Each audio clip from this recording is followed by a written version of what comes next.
আসসালামু আলাইকুম প্রিয় চাকরি প্রত্যাশী ভাই বোনেরা, আজ আমরা শিখব 35তম বিশেষ পরীক্ষায় আসা 3 নম্বর ম্যাথ।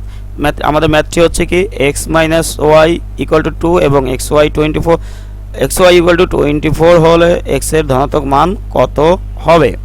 আচ্ছা, এই ধনাত্মক মান কত হবে এই অঙ্কটি সমাধান করার জন্য আমরা একটা প্রথম অনুসিদ্ধান্ত নেব। অনুসিদ্ধান্তটি হচ্ছে x + y তার হোল স্কয়ার =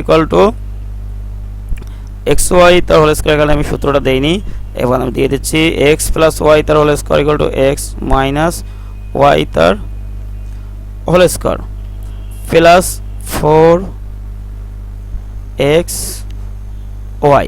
তাহলে অনুসিদ্ধান্তটা কি? x + y তার হোল স্কয়ার সমান,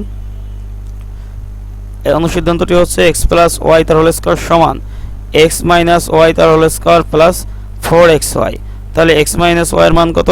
2 2 স্কয়ার মানে 2 * 2 প্লাস এই 4 xy এর মান কত? 24। তাহলে 4 * 24, তাহলে 2 * 2 মানে 4 প্লাস 2 4 * 24 = 96। তাহলে 4 = 96 = 100। এখন এই x + y তার হোল স্কয়ারকে যদি স্কয়ারটা আমি এই পাশে নিয়ে যাই, তাহলে x + y তার হলে x + y সমান হবে চলো প্লাস মাইনাস √100। রুট ওভার কত? 100। এই √100 সমান হচ্ছে প্লাস মাইনাস 10। তাহলে x + y = 10 ধনাত্মক মান নিয়ে। এখন x + y = 10, আমরা এখানে x + y এর মান হলো একটা হচ্ছে প্লাস 10 আর একটা হচ্ছে কি মাইনাস 10। তাহলে এখন আমরা নিব হচ্ছে শুধুমাত্র প্লাস 10 নিব, কারণ কি যেহেতু আমরা ধনাত্মক মান নিয়ে করব সেহেতু এখানে আমরা প্লাস 10 নেব। তাহলে এখন x + y = 10 আর x - y = আছে কত? 2 দেওয়া আছে। তো এটা যদি আমরা যোগ করি তাহলে এখানে 2x = কত? 12। এটা আমরা কি করছি? যোগ করছি, যোগ। তাহলে 2x = যদি 12 হয়, সুতরাং x = কত?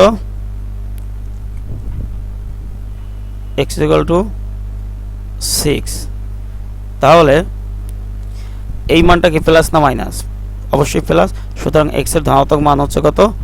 6। আশা করি সবাই বুঝতে পারছেন। অঙ্কটি যদি ভালো লাগে এবং একটু যদি উপকারী মনে হয় বা ইউজফুল মনে হয়, তাহলে আমার চ্যানেলটি সাবস্ক্রাইব করার জন্য অনুরোধ করা হলো। আশা করি আমাকে সাবস্ক্রাইব করে সঙ্গে থাকবেন এবং অবশ্যই আল্লাহর রহমতে উপকার পাবেন। ধন্যবাদ সবাইকে।